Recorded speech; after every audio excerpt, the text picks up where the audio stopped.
Welcome to the Expert Speaker Podcast. We're here with none other than thought leader expert Nicky Billou. Welcome to the podcast.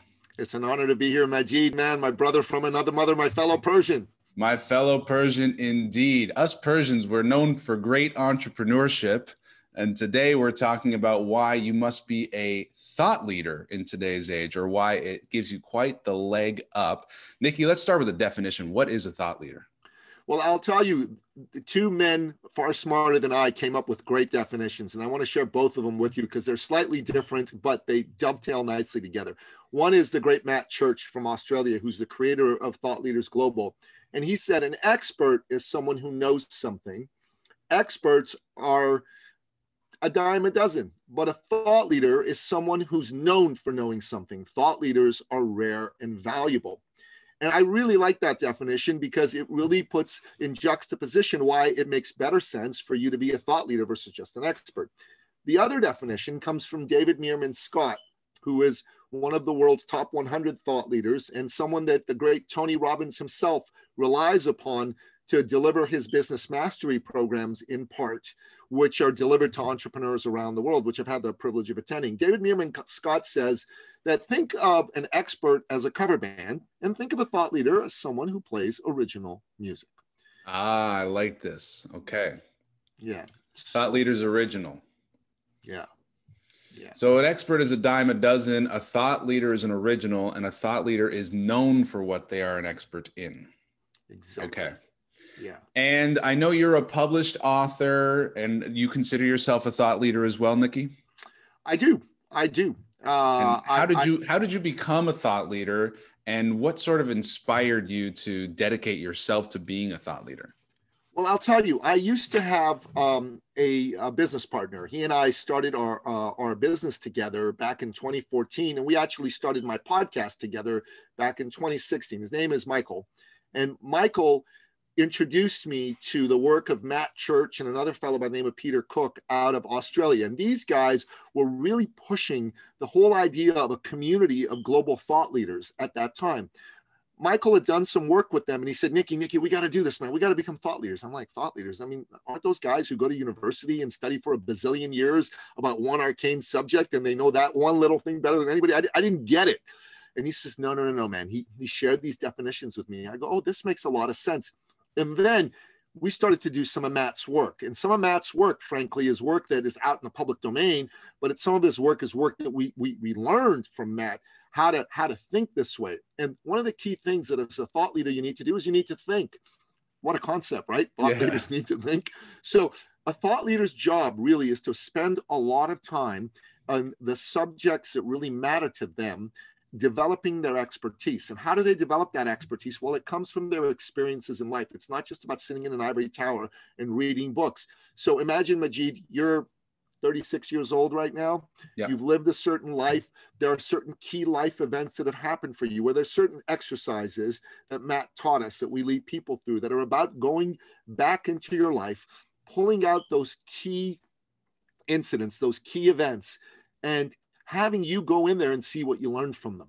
And once you go through that process, and listen, I'm sharing this with you in 2 minutes, but it takes weeks and weeks and months to do this. And this is the other sad thing about thought leadership. It ain't get rich quick. I'm sorry. It's get rich slow, but it's get rich pretty much for sure. You know, there's a lot of people who go out there and say, hey, within 6 months, I'm going to help you make 500 grand. That could happen. And it does happen. I'm not saying it doesn't. It's unlikely. It's far more likely for you to take 3 years to be consistently at 500,000, $1 million, $2 million a year in the thought leader methodology. So Matt taught us about capturing our IP. So there's some tools we use to help people capture their IP. One of them is called the pink sheet. This, my friend, is the pink sheet. The pink sheet really is a bit of a fun term for an IP snapshot. And this is what I call a folder of pink sheets. There are 53 pink sheets here on the subject of winning. And I'll tell you something. We talk about what is winning. We talk about why win. We talk about how to win. And we talk about the difference between winning and losing, kind of a contrastual type of a thing. We have beautiful visual models that we've created here, okay? And we've got probably 7 or 8 different models across these 53 pink sheets. We get into statements that describe what each of these nuances in the area of winning are. We get into deeper explanations. We look at stories of people either we know or we've read about, i.e. people we've worked with. Then we get into the studies. We get into the books, the articles that have been written specifically that tie back into the statements. This has been done 53 times. This is in a folder, literally a folder, I call winning. This is my commercial PhD on the subject of winning. If you say to me, Nicky, do you consider yourself a thought leader in the area of winning? My answer would be, yeah, I've done the work. You know, I've lived it. I've had my own experiences. I've worked with people. I've studied with them. I know how to teach somebody how to win. I can deliver it in the form of a talk. One of these pink sheets can be a talk in and of itself. I can deliver a 3-day workshop. I can take a pink sheet in each of those 4 areas. What, how, contrast, etc. That can be a 3-day workshop. I can deliver a half-day workshop. I can deliver a comprehensive coaching program for entrepreneurs, for salespeople, all on the subject of winning, based out of all the work that I've done here. What's the difference between this and somebody who maybe did a great course? Somebody who did a great course might understand they have a great marketing hook. They may even really understand pain points in psychology, and they can deliver their sales pitch in such a way that people are going to come in. I call those people charlatan marketers. Some of them are deliberate charlatan marketers. Some of them are unconscious charlatan marketers, but they really haven't done the work to earn the right to say, I'm a thought leader. I get this. I know how to help you navigate through all the nuances of this. They're just really good at marketing. Imagine the 26-year-old man who comes and tells you, hey, Majeed, I'm going to talk to you about how to bulletproof your marriage. Or the man who's like 22 years old and goes say, hey, I'm going to show you how not to get divorced. I mean, come on, what's up with that? You might be great at marketing, but you're 22 years old. You've probably never been married. You've probably never been divorced. How the heck are you going to lead a man who's going through that? You may have some ideas you've read in books, but you haven't developed a lifetime of expertise that you've taken the time and the trouble to create a commercial PhD on. So, Nicky, what do you tell the impatient 22-year-old or 26-year-old who doesn't have the decade of experience, but wants to be a life coach, for example, or wants to be a thought leader? Do you say, you know, head down, nose down, do it for 10 years? Or what is your sort of roadmap for someone like that? So look, if you're impatient, I'll be candid with you, then you're definitely not a fit for us. We're not into helping people like say, hey man, you're going to short circuit this or hack this. There is no such thing as hacking anything. Okay. The successful people in life. And I wrote a book about this topic called Finish Line Thinking, How to Think and Win Like a Champion. I've studied Olympic gold medal athletes, billionaires, and top sales performers for this book. I had a bunch of those folks as clients and colleagues. Not one of them shortcutted their way to anything. The Olympic gold medalist who wrote the foreword to that book, Mark McCoy, it took him 16 years to win his Olympic gold medal. 16 years. The billionaire who was a fitness client of mine back when I was a fitness trainer, it took him 20 years to become a billionaire from the day he decided he wanted to be a billionaire. Okay. The woman who set a world record running 12 hours on a treadmill did 23 years of training in ultra distance running before that became possible. If your idea is I'm impatient, forget it, I only want the quick thing, you've lost already. You're not going to be successful. That's the first thing I'd say to them. Yeah. Gotcha. So tell me your career as an entrepreneur, if you would, and at what point you realized that being a thought leader would be a benefit to you as a business owner. For sure. So when I graduated university, you know, like a good little Persian boy, my mom and dad said, hey, go get a good job in a nice corporation and climb the corporate ladder. And, you know, eventually you might start your own business, but this is the right thing to do. You know, the whole Persian kind of get the prestigious position thing. So that's what I did. Within a few years, it was clear to me I hated it. I couldn't stand it. It wasn't for me. But I didn't have the courage to really do something about it. But, you know, God has a way of laughing at me and my plans. And what he did was he caused a depression back in 2000. And he said, hey, bye-bye, your job, your secure corporate job, it's gone. And by the way, there's no other jobs left like it. You better figure something out. And I'm like, oh my God, what am I going to do now? I tried my darndest, and it took me a while to plod through the fear that I was feeling. And then one day I was sitting with my then wife and a friend of hers, and she said, hey, Nicky, what's going on? I says, yeah, times are tough. I don't know what I'm doing. She says, well, what do you like? I said, well, I like fitness. She goes, well, why don't you become a fitness trainer? I know, fitness trainer. I've never thought about being a fitness trainer. She says, well, you can call people, do this. I'm like, all right. But I didn't really think anything about it. The next day, someone called me and said, hey, Nicky, so-and-so gave me your name. I understand you're a fitness trainer. I need a fitness trainer. What do you charge? And when can we start? That's how I got my start as an entrepreneur in business. A friend of mine, somebody who cared enough about me, gave me a gentle nudge, a shove out the door. And within a short period of time, I attracted two of Canada's most illustrious Olympic gold medal athletes as my business partners, the great Donovan Bailey and the great Mark McCoy, the only two Canadians over a 68-year stretch who'd won Olympic gold in track and field for Canada. We created a program. I branded myself as a CEO health coach. I went out there. I worked with a lot of CEOs. I spoke to a lot of CEO groups. I was very, very successful. Loved what I was doing. And then God had another way of laughing at me. He said, hey, life's going pretty good for you. Let me throw another monkey wrench your way to see what you can handle.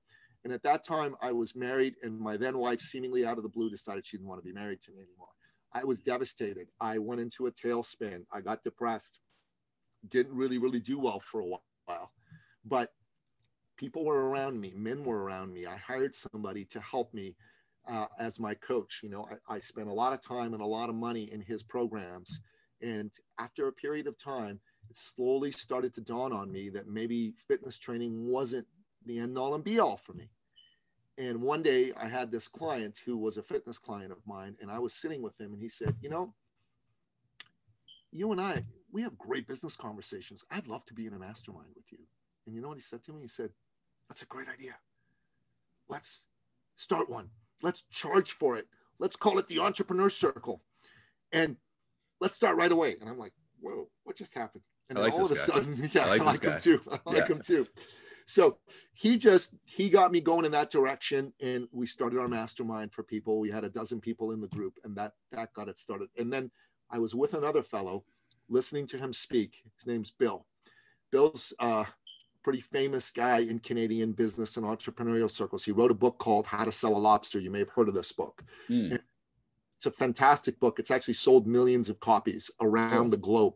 So Bill was doing a talk, and I went up to Bill and I go, Bill, I think I want to work with you. And I was really scared. He looked at me and he said, okay, kid. He was only a few years older than me, but okay, kid. He said, tell you what, I can work with you, but I charge $5,000 for 5 hours of my time. I get paid in advance. I make no promises. And that's what it's going to take. And at the time, man, I was not making a lot of money. And I'm like, Bill, I don't have that kind of money. He says, I know. He said, I'm going to do you a favor, kid. I'm going to give you some advice right now. I'm like, what's with the kid business, right? So Bill is like, it doesn't matter how much money you have. Doesn't matter if you haven't got a pot to pee in. What matters is, how bad do you want it? How bad do you want change? It's not your resources that matter, as the great Tony Robbins would say. It's the level of your resourcefulness. And I said, okay, give me 2 days. I went and I called a couple people. I was still doing some fitness training then. I said, look, I got good news for you. I need money, so I'm going to make you the deal of a lifetime. Half price. I got good news for you. I need money. Need money. That's it. Half price. And the offer expires at the end of this phone call. You in or out? It was like that because I'd been talking to them already, right? They both said, I'm in. So I came up with $2,000. I went up to Bill and I said, Bill, here's $2,000. He says, no, Nicky. I said, 5. I said, Bill, how many people besides me have you given that little speech to? He said, oh, probably 40 or 50 over the years. I said, besides me again, how many people came back with any money ever? He said, oh, you're the first. No. I'm like, I'm the first. He said, take my money. I'm going to sign a contract and I'll pay the rest off within a certain time period. And I did. And I never looked back. In the next 6 months, I made $100,000, which was, 20 times more money than I'd made in the previous year. And I was off to the races as an entrepreneur, helping other entrepreneurs be successful. And my vision is, I believe that freedom is the most important value in the world, and the free enterprise system, which allows us as entrepreneurs to be successful, is a noble and moral system that we all as entrepreneurs must acknowledge, must celebrate, and must continue to fight for so that it's never taken away from us. And I have a vision, Majeed. My vision is #BillionMillionaires, #MillionBillionaires. I'm obviously not going to be the one who makes all of that happen, but I want to at least hold the vision. I want to put it out there for as many people as possible to see. I personally have a plan to help make at least 10 people millionaires for the first time this year. And I want to be part of the vanguard of freedom and free enterprise as the world goes forward. That's what gets me excited. That's what gets me out of bed every day. Love the big vision, Nicky.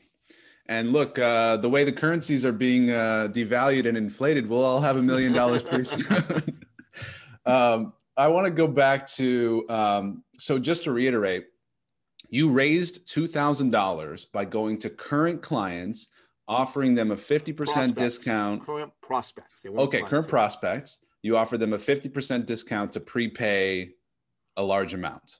Yeah. I love that. I love that. And there was one thing you said that I wanted to go a little deeper on, is that when you were in the fitness business, you branded yourself as the CEO fitness guy.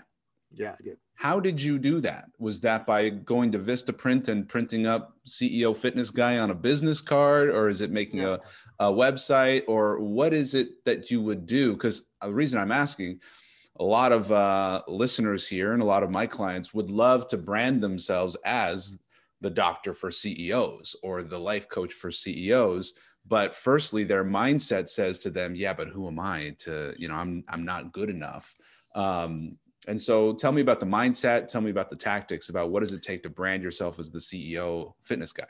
Well, great question. Well, listen, having been in business, I had a bit of a leg up in which I knew a bunch of CEOs, right? So I understood CEOs, I understood their mentality, I understood their mindset. So I had some experience in the field. I didn't just go in there cold saying, I'm going to be the CEO health coach today. And having that knowledge and understanding made me sit down and do a lot of thinking. And, I've had that kind of thought leader mentality all my life. I'm an inveterate reader. Like last year, I read 142 books. These are physical books, not audio books, not ebooks. And why did I do that? Because I love to read, I love to absorb, I love to learn. So when I thought about this idea, I had a deep understanding of CEOs and the pain points that they had. And that's one of the things we teach in thought leadership. If you are going after an ideal client group, you better know something about them. Don't just pick them out of the air without any understanding of who they are. And if you are picking a new group out of the air that you don't have any understanding of, you better go do a heck of a lot of research. You better go start putting some surveys out there to understand who they are, what are their key pain points, and does what you do address that? One thing I understood about CEOs is they didn't have a lot of time. CEOs were time crunched, and most of them were out of shape and fat. That's another thing I understood about CEOs really, really quickly. And it was a source of embarrassment for them as well. It wasn't something they were proud of. They made a lot of excuses, but this was like, I want out of this. How can I fix this? So as a CEO health coach, in the work I'd done with the Olympic gold medalists, we created a program called the 23-Minute Champions Workout, how to get a workout in 23 minutes. And I went to CEOs and I said, look, I'm going to teach you how to get a workout in 23 minutes a day. Can you make 23 minutes a day? Or are you lying to yourself about how serious you are about getting in shape? And they all go, no, I can make 23 minutes a day. And I said, great, that's how we're going to go forward. And then I came up with some nutrition programs that really were tailored to them somewhat, but also, frankly, got them to cut out a lot of their crappy habits, eating out a lot, eating excessively crappy food when they were out, drinking a lot of alcohol on a daily basis, all the stuff that would just be having them consume way more calories than they would ever burn off. So when I started working with these CEOs, understanding the CEO mindset, understanding their pain points, understanding how to message how I could help them effectively, made me very successful. I had a website called the CEOhealthcoach.com. The website doesn't exist anymore, although I still have the email address to go along with it. Too many people knew that email address for me to get rid of it. I'll tell you something, man. I was invited to go speak to CEO groups. CEOs said, man, this is our guy. This is Nicky. I had advisors who ran CEO groups who brought me in and said, Nicky Billou is the real deal. You guys that are looking to get fit need to call him. And they would call me. And this was pre-massive social media. This was pre-podcasting, and from basically 2008 to 2013, I was doing really, really well, with the exception of the time I went through the divorce and just went into a bit of a tailspin. And I'll tell you something, it was a good brand, and quite frankly, could have become bigger and better if I decided that's the road I wanted to go down. But I think, as I said, when God showed me, it was time to make some changes in my personal life, another thing he brought to me is I wanted to do more than just help people with their health and fitness. Yeah. Okay. So you picked a niche, you branded yourself, you knew the avatar, the audience, really well. You knew their mindset, you knew their pain points, you probably even knew the language that they use to describe their problems. And you became known as the CEO health coach. You bought the domain, you committed yourself to that brand. Let's look at thought leadership and the process of what you would recommend in terms of similar steps you would recommend to someone. Is it pick a niche and know the market? You also mentioned that you were speaking, and you know how important speaking is to me. I know that there are you wrote a book. So talk to me about, should every thought leader write a book? Should every thought leader get into PR? Should every thought leader be speaking? Or how do you advise people to think about these things like niches and speaking and books and those things? Great question. So listen, in the world of thought leadership, first of all the things that you've been addressing need to get done. So one of the things that we say to people is 100% you need to pick the initial group you want to go after. Or if you have a current group that you're going after, you need to decide whether it's time to double down on that group and find new ways to serve them, new higher value ways to charge more money, or even start a new group, right? So in the world of thought leadership, all those are important things to think about. And there's a tool which we use, again, one we learned from Matt Church, and we've modified using it somewhat. But this tool is really about getting deep into the syntax and the language that your ideal target customer uses. So Matt talks about this thing he calls the known spoken. These are the problems that people are willing to speak about out loud in public, right? Hey, you know what? I'm fat, I'm out of shape. But then there's things he calls the known unspoken. These are problems that they're feeling and they're acknowledging to themselves, but they don't want to speak about them out loud, right? Mm-hmm. These are problems like, what if I'm washed up? What if I can never get healthy again? Or if you're a thought leader, what if I'm not good enough? What if they find out I'm an imposter and I'm not what I say I am? These are thoughts that people are thinking, are acknowledging to themselves, but don't want to say out loud to everybody. And part of your job with taking these people on and serving them as prospects is to understand not just the known spoken, but the known unspoken. And if you can share with them that you know those things when you're in your discussions with them, the thought that's going to go through their head is, who is this guy?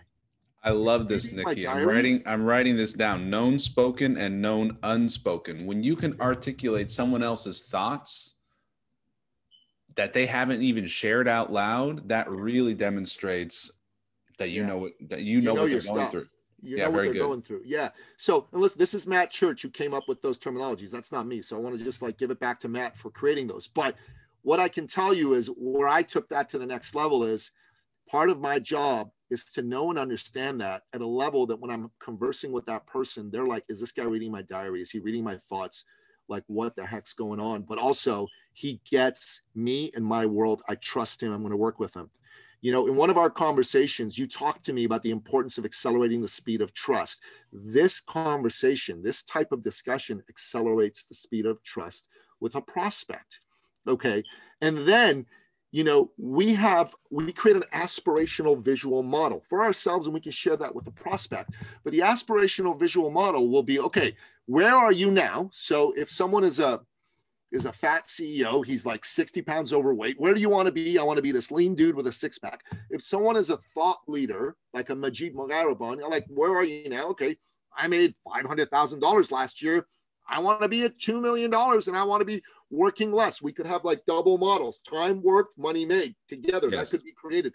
And we could go, Majeed, you want to be this stressed out guy making a lot of money? You want to be this guy making no money and not stressed out? You want to be the stressed out guy not making enough money? Or you want to be this guy who's making money and is not stressed out and has lots of time? And the aspirational model lets them pick where they want to be. And then they own what they want. That's powerful. And then in the discussion, it's really all about creating the powerful rapport, understanding their pain points at a more deep and powerful level, and then offering them a vision of heaven that they're going to go, I want that. But you need to spend the time and the pain points. A lot of thought leaders are nice people and they don't want to muck things up by going too deeply into the pain points. They want to just slide over that and go into making life better for them. I'm going to tell you that is a huge mistake. One of my mentors, Mark von Musser, said, You not only need to find the wound, you need to open it up and salt it. Mm. Why does he say that? Mark is one of the most loving human beings on earth. He says, because if you don't do that, they're going to ignore the wound and it's going to continue to bleed out and then they're going to die. If you salt the wound, they're going to go, I need to do something about this now. And that's your job, to get them to the point of decision. The decision is, yes, I'm ready to do something about it, or no, I'm not. But you need to get them to the point of decision, because if you leave them in the call where they stay doing nothing, that's, I'm going to say it's obviously their decision, but I'm going to say from the point of view of empowering you as a thought leader, you want to take it on that it's all you, it's all your ownership, all your responsibility. And you want to have the outcome of that call being they get to a decision. They get to a decision, they choose, and you give them all you got. Because if they choose at the end of that call, even if it's a no, man, that's a great answer. A lot of people go, no, suck. I don't ever want to hear no. No, man. No's great. No is awesome. You know what's the worst answer in the world? Let me think about it. Let me get back to you. I need to go have a seance with my ancestors from Roman times. They're really going to give me what I need to know to give you a good answer. So thanks. That was really great, Nicky. That was really great, Majeed. Thanks. I'll get back to you. God, that's terrible. Why is that terrible? It's an energetic waste of time for everybody involved, for them, for you. They don't make a decision really because they're still going to continue to drift along where they're at. Okay. And at the end of the day, one person will continue to suffer, and that's that prospect. Listen, in my world, in my business, I had a spectacular first quarter, man. Like, I got cash in the bank. Anybody I meet right now, if they decide not to work with me, no problem, all good. For me, it's not going to change my life one iota. But I can tell you this, it will change their life. Yes. Love that. If they decide to work with me. Nicky, you know how much I love language. Yes. And sales. And I'd love to know what your go-to response is when someone says, gosh, Nicky, this has been so eye-opening. I totally want to work with you. I just need to consult my spirit guides and have a seance and think about it. What do you say exactly to respond to think about it? Okay. I just go, okay, I can appreciate that. Okay. I can appreciate that. Sure. Not saying I agree with it. I'm saying I can appreciate that. So I'm going to say, so listen, what's really going on here? What's really going on? Let's have a come to Jesus conversation. What's really going on here? Yeah. And I work with them to get them to answer. Now, listen, there's some people who are just going to clam up and say nothing. That means I didn't do a good enough rapport job at the beginning. And then there's some other people who, quite frankly, you know, their ego gets in the way and all that. So there's sometimes you're going to need to end the call and say, listen, you know what? I'm kind of clear that maybe you're not ready for this. I take it back. I don't offer them the thing anymore. And I say, look, at a time when you're ready, you may want to jump back on my calendar. I wish you well. God bless. We're not going to work together right now for sure. But if they come and they tell me what's really bothering them, it could be a money issue that they don't want to tell you about that. Maybe they're embarrassed about it. You know, it could be their fear. And I really get into what it is. Okay. And if the truth of the matter is that they want to do it, but they're afraid or they don't think they have the money, I go address those objections. And I learned this from my mentor, Mark von Musser, who is the world's greatest heart-driven sales guru. Like, he is unreal. Like, this guy can enroll 9 out of 10 people. He decides whether he wants to enroll the person. That's how good he is, right? And Mark says that you need to annihilate that objection for them and get them to a point of decision. You know, get them to a point of decision. And if it's the money, I asked him, hey, so what you're saying to me is, if it weren't for the money, you'd be an automatic yes? Yeah, I'd be an automatic yes. I'd go, okay, all right. What if we can sit together and figure out a way for you to come up with the money, right? And sometimes they're like, yeah, let's do that. And then we sit down and we start to speculate. And I got to tell you, I've had 3 or 4 instances where someone had a source of money that they forgot about. They were owed money, they forgot about it. Yeah. They had things they didn't use anymore that they could sell that could raise the money for them, and they hadn't been thinking about that. And sometimes, plain and simple, Majeed, it's their fear that's getting in the way. And I just need to look them in the eye and say, buddy, don't let your fear dictate your dream. You know, you're going to live from your dream fear, or you're going to live from your fear. I'm going to recap for the audience. So start with, I can appreciate that. Listen, what's really going on here? If we hypothetically handle the objections, so what's really going on here? It's about money. So if it was free, would you be an automatic yes? Yeah. Okay. So if we found a way to make the money work, would you be good to go? Yes. Good. Okay. And then we get down to the fear, and then at that point, we've got to demonstrate our own confidence in the success here. Yeah. What did you say exactly about the fear? Don't let your fear choke out your dream. Don't let the fear choke out your dreams. Cool. Nicky Billou, master salesman, master influencer, thought leader. Okay, so what do you say to the entrepreneur that says, I don't want to be an influencer on Instagram. I don't want to start a podcast. I'm just a landscaper.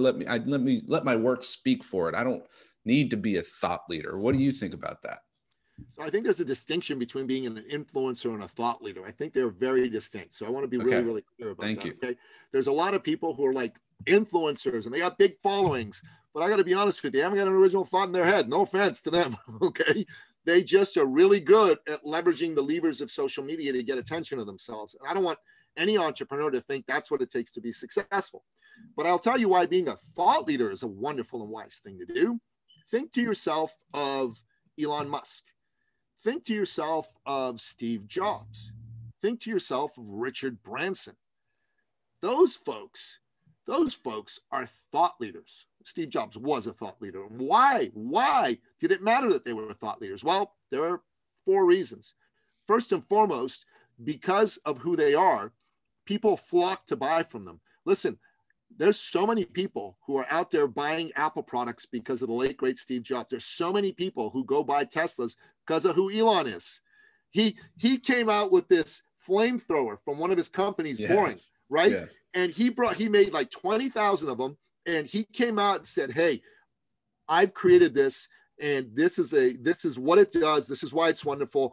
And the people that trusted him, right, because he was known for the crazy, great things he came up with, bought all 20,000 in 15 minutes at a nice price point of $2,000. Now, you don't need to have that kind of reach, but if within your area, you're that well known and people go, man, whatever programs or products Majeed comes out with, or landscape company ABC does, I'm in.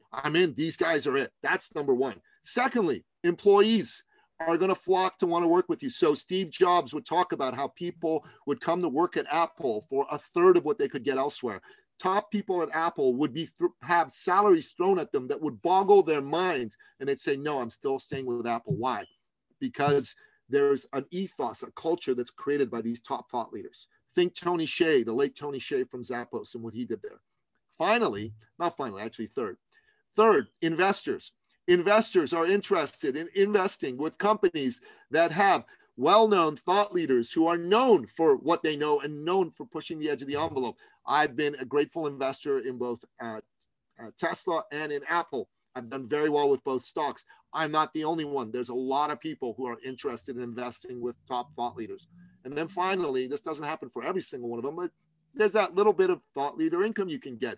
Richard Branson, prior to COVID, would do speeches, retreats on Necker Island, write books, et cetera, and he'd make, $9 million a year doing that. Now, I know that's not a lot of money, but, it can buy you a couple dinners, right? Yeah. So these 4 reasons are excellent reasons for any business owner to go. Being a thought leader, not an influencer, is a wise thing for me to pursue, because if I start to take all that fantastic information that's in my head and I put it out there for people in a way that's meaningful, in a way that's relevant, in a way that's useful, in a way that helps a particular group of people, this is only a good thing. And those people that need you are going to look for you. You're going to be the go-to person in that space versus everybody else who looks and sounds the same.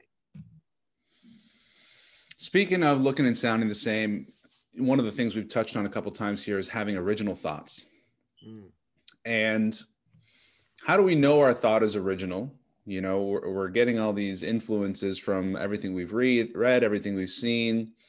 Talk to me about original thought. How do we know it's original? And maybe your thoughts on copywriting and trademarking and protecting your original ideas. Okay. So how do you know it's original? Well, listen, one of the things you got to get is that the universe often works in a multiplicity of ways, right? God has an idea that he wants to come out in the world. You might not be the only person who gets that idea sent to them. You might be one of 24 people or even more. But God is seeding that in the brains of a lot of people with the intention that one or more of them is going to bring the idea out. So you got to just also understand that. But how do you know your thoughts are original? Is if you're not, frankly, cheating and lifting them off somebody else. And when you are using other people's IP, you're acknowledging. You may have noticed on this conversation, I have several times alluded to the fact that, hey, I'm using this, but this is the person that came up with it. And then I've also told you this is a spin that I put on it, right? So those 4 steps of CEO as thought leader, those are Nicky Billou. But the idea of a CEO being a thought leader, that's not Nicky Billou. That's been around for a long, long time, right? So part of what we teach people inside the world of thought leadership and the programs we do is to sit down and do the work of going back into their past and coming out with those experiences and putting them out there and starting to think about how those experiences have created their body of knowledge in the world and starting to organize them in these lovely folders that I told you about, like, and then over a period of time, building out the folders. So maybe you have 3 or 5 of these folders in various areas. That's how you do some really, really great original thinking, right? So Majeed, you know a lot about words, you know a lot about presenting, you know a lot about speaking. I would venture a guess to you that while this is making you a wonderful, lovely income and you're doing really well with it, you're helping a lot of people with it, your thought leadership goes way beyond this. There are things that you haven't even delved into or explored about who you are that if you brought them out could make these richer, make you more money, help more people, but frankly, could have you come up with something entirely new and different. So I'll give you an example for myself, one that you're aware of because you're part of this. So I work with entrepreneurs. I'm a thought leader, but I've also had a series of searing experiences as a man. As a result of these searing experiences, I've been very, very committed and passionate about helping men that have gone through these experiences, namely, my wife said she didn't want to be married to me anymore. So I created a program to help men make their lives great again. And I call it Make Your Life Great Again. And it's a wonderful thing that I do to help these men do that. Do I go out telling every man in the world about this? No, I don't. There's only a select group of men that I've done this work for. Should I at some point maybe consider doing this with more men? Possibly, may make some sense. But I'm doing the work. I've come up with my own body of original thought around it that I put together and I deliver it as a program to men. Now, on top of that, I decided, you know what? I'm so passionate about helping men. I want to start putting groups together for men. There's a lot of people who have groups out there for men that are serving men. A lot of men today don't have a clear understanding of what being a good masculine man is. And I think I've got a good voice to add to the literature, to the discussion, to the movement. If there are 10,000 more people like me than come out, it still wouldn't be enough to help all the men who need help. So is this the major thing I've been doing? No, the major thing I've been doing is I've been working with entrepreneurs and winning and thought leadership and all that good stuff. But is this an interesting area for me to delve into? Absolutely. Does it give me a lot of fulfillment and joy? Yes. Could it potentially be something that makes me a wonderful amount of money? 100%. That's possible for every thought leader. That's one of the things that Matt Church taught me is don't be so married to doing one thing the same way. As a thought leader, you want to be nimble in your thinking. You want to go and delve into all of the expertise that you have. And you want to at least put it out there so that at some point, if you wanted to, you could go and shift gears or do a and type of a project. So Majeed could do speaking and Majeed could be the travel guru. When the world opens up again, how to create incredible travel experiences for the people you love. I saw your eyes light up. I saw your eyes light up when I said that. And you're going, shit, can I actually make money at this? I mean, not just at speaking. Can I make money at like traveling? Hell yeah, you can. Absolutely. If you take the time to do the thinking and do the work, and it not just be about how much money you can make from it, but it be about you doing the depth of work to get all the ideas out of you, that could be something super special. Love it. I was smiling because when you said when the world opened up again, because the world is in fact open to the brave right now. Amen. Amen. It is open to the brave. Despite what they tell you on TV, stay home, stay scared, or what do they say? Stay home, save lives, whatever. Yeah. Speaking of what they say on TV, Nicky Billou, it seems today that to have a voice of dissent is so dangerous. You know, I left the house like a rebel. And when I live in a land that has a curfew and a lockdown, and heroes wear masks and heroes stay home, and I'm maybe perceived as a villain by some of the people who've really bought into that message. But more generally, thought leaders can be controversial. They can. And I wonder your perspective, firstly, on the advantages of controversy. I think the number one sin in marketing is to be boring, and controversial is not boring. But it can really trigger in one's mind fear of, oh no, what if someone gets upset about what I'm saying? What if somebody disagrees with me and they make a comment on my social media and it makes me feel bad? Tell me about your perspective of controversy and mindset, especially in this day and age where speaking up can be scary. Well, I'm glad you asked that question. I'll speak for myself. I was brought up as a good Persian boy, and we're taught to be polite and not to have people be angry with us. And I have a predilection from when I was a child to want people to like me and approve of me. Yeah. And it's very hard to overcome that. And I'm sure I'm not the only one. I'm sure there's a lot of people who feel the same way. It's very hard to overcome that. And the only way to authentically be me, to live my purpose in this world, is frankly to get past that. Because if I don't get past that, I'm going to go to my grave and I'm going to be one of those poor, timid souls where they will put on his epitaph, died with his potential fully intact. Okay. And this is something that I learned from Wayne Dyer. I don't want to be one of those souls. I want to be one of those people of whom they say when I die, this man, he was all used up when he went. He lived life to the fullest. He made a lot of mistakes, but he went for it. And that's the kind of man I want to be for my sons and for the people I serve in the work that I do, whether it's men, whether it's entrepreneurs, whether it's families and children. It's very, very important for me in my life at this point in time to speak my truth, especially with all the craziness in the world around us. I share your viewpoint on, lockdowns. Listen, Florida is open. Ontario is not. The death rates and hospitalizations in Ontario and Florida are very similar. So this tells me that lockdowns don't necessarily work, right? In fact, lockdowns have a lot of problematic issues and unintended consequences that arise from them. So I'm with you. And I've been on Facebook and on other platforms expressing my views. And let me tell you, I got hammered by a lot of people around it. So for me, I had to step back and go, do I want to have this argument with people every day? I really don't want to have this argument with people. Hang on, Nicky. We're streaming live on Facebook. I just got a message that we just got cut off and we got censored by Facebook. No, I'm just kidding. I'm kidding. Awesome. That's awesome. For a second, I believed you. I'm like, oh, crap, they did it. Huh? All right. So the truth of the matter is that we need to, for me, I'll speak for myself because everyone's got to make this decision for themselves. I'm a free man and I believe in people being free men and free women and thinking for themselves and making their own decisions. But for me, every day I'm working on becoming mentally stronger, mentally tougher, so that I care less about what other people think. I care less about the approval of others. And I am more true to who I'm being in the world and how I want to show up. And I say this not as a selfish guy who says, screw everybody else and I just want what's for me and all that. But as a man who understands that the only way I can truly be of service to the community and to people is to be truly who I am. And to me, this means sharing my views. I'm a man who believes in free enterprise. I'm a man who believes in freedom of expression.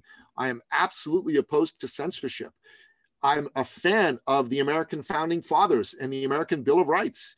I believe that the American Bill of Rights is the second most magnificent document in history, the first being the Declaration of Independence. And for me, I'm looking for people to help who believe in what I believe, who want what I want. I do this for the men I seek to help. I do this for the entrepreneurs I seek to help. I do this for every single human being that I encounter. Now, listen, if someone needs my help and comes to me and we don't 100% align in our views, is that okay? Of course it's okay. That's part of being a human being. That's part of believing in individuality and freedom and self-expression. I love traditional-minded liberals with whom I can respectfully disagree. But for the folks who've gone full crazy and have decided that anyone having a different opinion from them means that person is disgusting, is violent, is hateful, etc. I got no time for those folks. You know, no time whatsoever. I cut them off really quickly. I ban them on my social media pages, and I don't want to have anything to do with them in my professional life. If you're here to have respectful discussion, I'm absolutely open to having respectful discussion. I am not at all open to being made wrong, being made bad because somebody else has got issues that they're dealing with. You're welcome to have your issues. It's not a problem. It's a free country. You can have your issues. Don't bring your issues into my sphere. And if you're in business, the only way you're going to truly be successful, to truly attract the tribe that you're seeking to attract, is if you're willing to speak the truth and not just be vanilla like everybody else. So I've got a podcast. I'm starting to do a second weekly episode, and the second episode is going to be a thought leader nugget. And I recorded one last night, and you know what? I put some good content in it. I thought about it, and I go, it's way too vanilla. It's way too, oh, you shouldn't do this, you should do that. What I really want to say in these thought leader nuggets is I want to have a real conversation with people. And I go, look, here's why you're failing in business. Here's why your income isn't where it should be. Okay. And I want to talk about issues like, are you daring to be who you really are? Yeah. You know, are you willing to step in front of somebody and ask them to do business with you? Because if you're willing to do that and you're daring to do that, you're good to go. Mm-hmm. Wise words, Nicky. I know as much as I try to cultivate a attitude of, look, some people are going to be upset by what I say, and I got to be okay with that. I know how much like I can feel it in my body when I get a comment from someone that disagrees with me. But I agree with you that vanilla is not good for anybody. And except an ice cream. I love vanilla ice cream. Yeah, good ice cream. Yeah. Very good. So becoming a thought leader, speaking your truth, getting your message out there, it is a necessary part of business if you want to be discovered, if you want to be sought out. And Nicky is the man to help you do it. He's written books on it. He works with entrepreneurs on developing their thought leadership, their voice, capturing and packaging their intellectual property to grow their business. Nicky, where do people find out more about you and your services? Well, brother, two things. One is my website. My main website is ecircleacademy.com. Okay, ecircleacademy.com. And here's something that I'm going to put out there as an offer. If anyone listening to this wants to have a conversation with me about any of the things we talked about today, or frankly about anything at all, as long as you've been listening to this show and you say, hey, I've been listening to Majeed's podcast and I like what you said, I want to jump on a call. There's a button on that page which says book a call. You just click on that button. It'll take you to calendar. There's lots of options. And then just go ahead and do that. Just make sure that you let me know you're coming from Majeed's show, and I'll make sure that I take the time. And then listen, I also ask you to fill out a form. It's for me to be able to prepare for the call. So the form's going to ask some questions about where you're at in your life and your business, what your goals are, all that stuff. If I get that in advance, I have the opportunity to sit down, think about this for a few minutes and prepare so I can be of best service. So what I ask for you to do is if you're going to take advantage of that call, make sure you fill out that form. Nice work. ecircleacademy.com, book a call, fill out the form, talk to Nicky Billou. Nicky, thank you. If there's one last thing you'd like to leave us with, one more thought leader nugget, what would it be? Don't be afraid to be yourself. And on a day-to-day basis, make sure you understand that if you're going to be in business, you need to be clear that the first job you have is to market and sell. If you don't market and sell, you don't have a business. And it's very, very important for you not to put your head in the sand and go, oh, I'm just going to be online. I'm going to be an influencer. I'm going to have all these followers. And all of a sudden, magically, the money will come. It ain't going to happen. Put yourself out there, talk to people, ask for the business. Nicky Billou, fellow Persian genius. Merci. Khodafez. Khodafez. Qurbanah. Thank you so much, Majeed. Real pleasure to be here. Thank you for listening to the Expert Speaker Podcast. Be sure to hit the subscribe button and leave us a rating so that more people can discover the Expert Speaker Podcast and so more people can be empowered to share their message. Be sure to go to www.expertspeaker.com and take the masterclass to learn how to grow your business and make money speaking. It's totally free and will change your business. If you're ready to work with Expert Speaker, you can apply. Just go to expertspeaker.com/apply, and someone from our team will be in touch with you to help you grow your business with public speaking. That's expertspeaker.com/apply. We'll see you in the next episode.